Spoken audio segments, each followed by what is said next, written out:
여러분 안녕하세요, 류입니다. 오늘은 여러분들에게 어휘학습에 관한 내용, 그리고 그것에 맞춰서 교재를 어떻게 선정하는지, 또 어떤 교재를 추천드릴 건지에 관해서 얘기를 하려고 해요.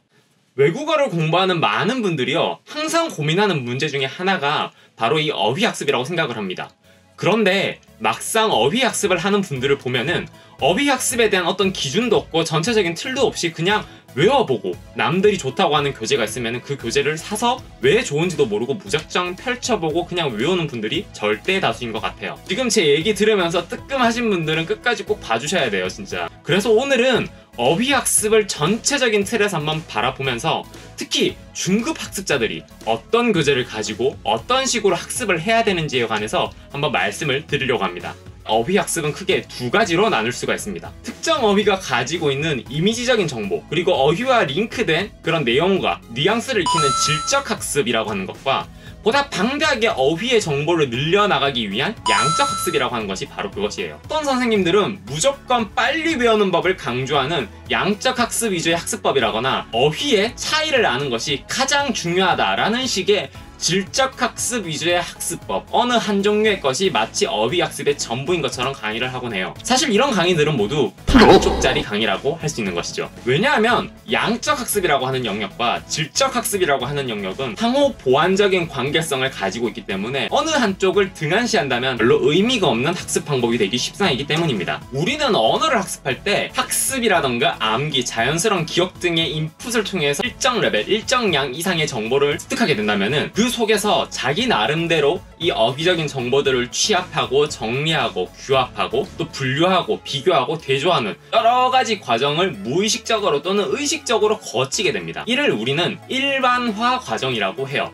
어휘를 학습할 때 여러분들도 많이 느껴보셨을 거예요. 뭐라고 내가 말로 설명할 수는 없지만은 이 단어가 가지고 있는 어떤 느낌적인 느낌이 느껴진다거나 유독 특정 표현과 이 어휘가 찰떡궁합처럼 느껴져서 자주 사용하게 된다거나 하는 현상을 여러분들이 나름대로 겪으셨을 겁니다. 바로 이것이 여러분들 나름대로의 일반화 과정을 거친 어휘들이 되는 것입니다. 저 같은 경우는 이런 질적 학습을 위해서는 이미지화라고 하는 과정을 거치라고 말씀을 드려요. 관심 있으신 분들은 여기에 링크를 따라 가보시면 될 것 같습니다. 그런데 이런 질적 학습이라고 하는 것은요, 결국에는 우선적으로 양적인 학습이 선행이 되어 있어야지만이 효과를 발휘할 수 있어요. 마치 요리를 할 때 일정 종류 이상의 재료와 조미료를 내가 알고 있어야지만이 그것들을 비교하고 대조하고 조합해 보기도 하면서 하나의 요리를 위한 개념이 나에게 정립이 되는 것과 마찬가지인 거예요. 어휘의 양적 학습이라고 하는 것은 바로 이런 재료라든가 조미료를 내가 차곡차곡 모으는 것과 같은 학습입니다. 그리고 질적 학습은 그것들을 어떻게 나름대로 분류하고 구분하고 잘 어울리는 것들이 무엇인지 한번 확인해보고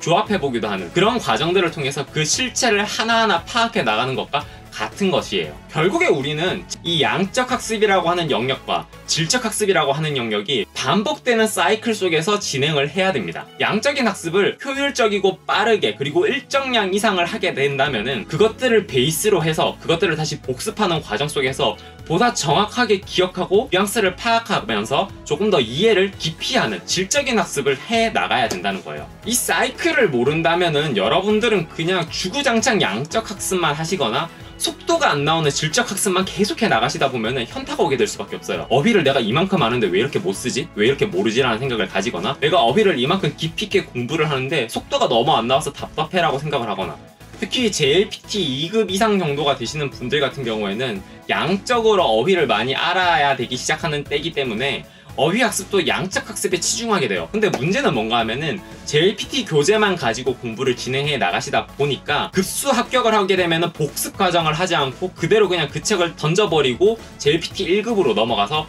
양적 학습을 하고 다시 양적 학습을 하고 복습은 없는 그런 식의 학습을 계속하게 된다는 것입니다. 그러다 보면 파탄이 나게 되는 것이죠. 저는 그래서 적어도 중급 이상의 학습자에게는 두고두고 내가 반복해서 학습할 만한 본인의 양적인 조건을 충족시키는 단어장을 한 권 정도는 반드시 베이스로 가지고 있으라고 말씀을 드려요. 그리고 그 어휘장에 내가 궁금해서 찾아본 어휘적인 내용들, 즉 질적인 정보들을 채워 넣으면서 학습하라고 말을 합니다. 다시 말하자면 단권화를 하라고 말을 해요. 여러분들이 단어 학습을 해 나가시다가 생기는 궁금증이라거나 다른 곳에서 여러분들이 보았던 어떤 정보들이 있다면 그것들을 하나하나 포스트잇에다가 짧게라도 적어가지고 여백에다가 한번 붙여 놓으시라는 거예요. 그리고 나서 이것들을 다시 질적 학습을 해야지라고 생각을 하시면서 복습으로 들어갔을 때 그 포스트잇에 붙여있는 정보들을 한번 검색해보고 찾아보고 그러면서 여러분들이 알고 있는 어휘의 정보량과 지식을 점점 늘려나가라고 하는 것입니다. 뭐 예를 든다면은 I랑 코이랑 둘 다 사랑을 나타내는데 어떤 차이가 있는 걸까라고 하는 생각이 든다면은 검색을 해보신 다음에 자기 나름대로 가장 적절해 보이는 답, 내가 그것들을 가장 알기 쉽게 정리를 한 포스트잇을 거기다가 붙여 놓으시란 거예요. 그리고 여러분들이 가지고 계신 다른 교재들과의 태그를 한번 달아 놓으시는 것도 좋은 방법입니다. 가령 예를 들면은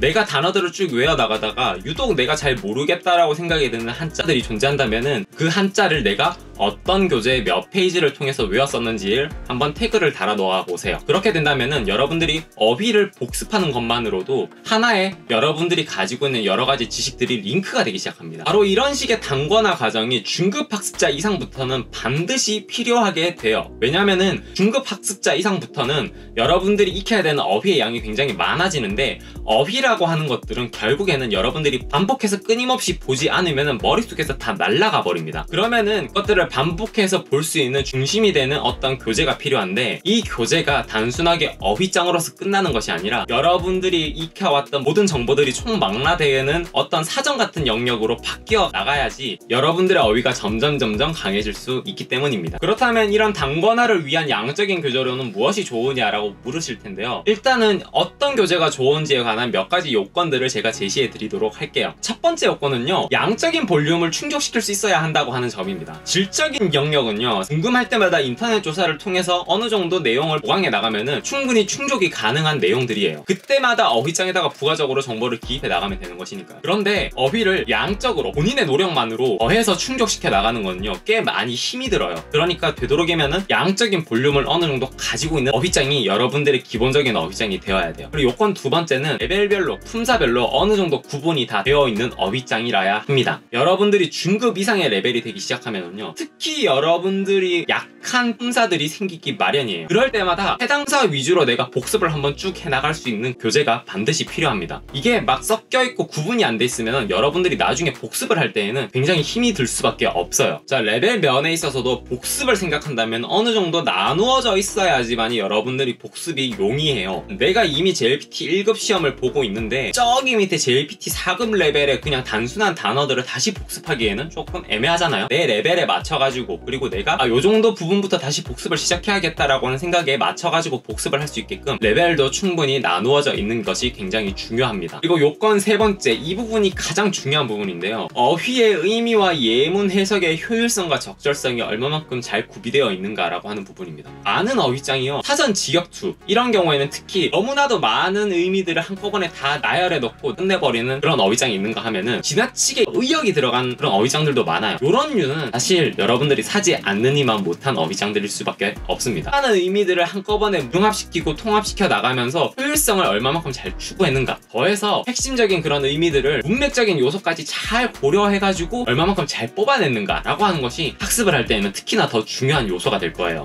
그리고 마지막으로 네 번째 요건, 플러스 알파적인 부분이에요. 질적인 부분에 대한 해설이나 설명이 어느 정도 추가적으로 들어가 있는 단어장이면 더 좋을 겁니다. 그리고 여백이 어느 정도 존재해야지 내가 포스트잇을 붙이거나 다른 추가적인 정보를 채워 넣을 수 있겠죠. 여러분들이 어휘장을 선택을 할 때는요, 단순하게 학습을 하는 것에서 끝나는 게 아니라 이 어휘장을 가지고 내가 다시 복습하는 것까지 염두에 두시고 사셔야 돼요. 지금부터 저는 교재를 사고 싶어요, 추천해주세요 라고 하시는 분들이 계시겠죠. 제가 딱 한 권을 추천을 해드릴게요. 귤버드 이지톡에서 나온 일본어 복화 15,000이라고 하는 이 교재를 추천을 드립니다. 원래는 이 책이었는데 요번에 리뉴얼해서 다시 나와가지고 이 책으로 바뀌었어요. 제가 언급했던 4가지 요소를 뭐 다른 교재도 잘 반영한 교재들이 많겠지만은 적어도 제가 봤던 교재, 그리고 제 손에 있는 교재 중에서는 이 교재가 제일 나았어요. 저 같은 경우는 이제 심판을 더 추천을 드리는데 해석이라든가 예문이라든가 이런 것들이 심판에서 조금 더 많이 개선이 된 게 보여가지고 이 책을 추천할 것 같아요. 사실 이 책은 제가 예전에 컨텐츠에서 한번 추천을 했던 책인데 구성면에서 설명을 드리면은요, 기본적으로 Day1, Day2, Day3라는 형식으로 해가지고 50일 기준으로 일단 구성이 되어 있어요. 근데 이거를 50일 만에 다 볼 수 있는 사람은 아마 천재일 거예요. 그냥 양이 많구나, 양적으로 볼륨을 제대로 제대로 갖췄구나라고 하는 부분에 집중을 해서 보시면 될 것 같습니다. 이 책의 좋은 점이 뭔가 하면은 품사를 아주 정확하게 제대로 잘 구분해 놨어요. 한어, 고유어, 형용사, 용언, 부사, 음성상징어, 사자성어, 속담까지 모두 명확하게 데이 1마다 다 구분해가지고 제대로 수록을 해놨기 때문에 여러분들이 보시기 아주 좋아요. 그리고 어휘 자체가 레벨별로 5단계로 나눠놨기 때문에 뭐 이런 식으로 보면은 1, 2, 3, 4, 5식으로 한 덩어리씩 나눠놨어요. 여러분들이 학습을 하실 때는 레벨이 낮은 덩어리부터 한꺼번에 한번 보고 질적으로 한번 충족을 시키고 사이클이 돌아가듯이 학습을 해 나가시면은 어휘의 강자가 될 수 있으실 거라고 생각이 돼요. 어휘 중에서는 부가적으로 쓰임 같은 것에 대한 설명이 반드시 필요한 어휘들이 존재해요. 예를 들어가지고 뭐 담다의 니루 같은 경우는요, 원형은 니루지만은 실질적으로 사용할 때는 니테이루라고 쓴다라고 하는 거, 이런 식의 짤막한 부가적인 정보들이 반드시 필요한 어휘들이 존재하는데, 사실 이 교재를 제가 예전에 설명을 할 때에는 설명적인 부분에 있어서 많이 부족한 게 사실이었던 교재예요. 근데 이번에 심판으로 리뉴얼이 되면서 조금 개선이 된 게 보이더라고요. 그래가지고 이 정도면은 기본적인 교재로 활용하기 굉장히 좋을 것 같다고 생각이 들었습니다. 그래서 추천을 드리는 거예요. 이 교재에는 치명적인 단점이 있습니다. 바로 어지간한 사전 두께를 가지고 있다는 거예요. 그래서 저 같은 경우는 이 교재를 사신 다음에 어플 같은 것을 활용해가지고 복습을 하시거나, 아니면은 저는 분철을 했습니다, 이 책들을. 자, 정리를 하자면은 어휘를 학습하기 위해서는 양적 학습과 질적 학습까지를 번갈아 가면서 돌아가는 사이클적인 학습이 여러분들에게는 반드시 필요하다라고 하는 것이 가장 중요한 포인트였고요. 질적 학습을 하기 위해서는 어차피 양적 학습이 여러분들이 베이스가 되어야 한다고 하는 것을 잊으면 안 된다고 하는 것이 두 번째 이야기였어요. 세 번째 이야기는 어휘를 학습하기 위해서는 양적 볼륨을 가지고 있고 제대로 된 구성과 제대로 된 내용을 가지고 있는 적절한 어휘장, 이런 어휘장을 가지고서 여러분들이 단권화라고 하는 과정을 거치시면서 여러분들만의 방법을 정립을 해 나가셔야 된다고 하는 거예요. 그리고 그 방법 같은 경우에는 저 같은 경우는 포스트잇을 활용해가지고 여러가지 정보들을 기입해 넣거나 혹은 태그를 시키는 방법을 추천을 드리는데, 다른 방법들도 얼마든지 존재할 것이니까 여러분들 나름대로의 방법으로 나가시길 바랍니다. 여러분들이 지금까지 어휘 학습을 많이 했음에도 불구하고 어휘가 부족하다고 항상 느끼는 이유 중에 하나는 바로 이 양적 학습과 질적 학습의 사이클이 제대로 돌아가지 않아서라고 저는 생각을 해요. 항상 생각을 하셔야 됩니다. 정보는 기록을 해야지 내 것이 되고, 기록은 나만의 것으로 가공을 해야지만이 내 것이 된다. 지금까지 자취생 K의 류였습니다.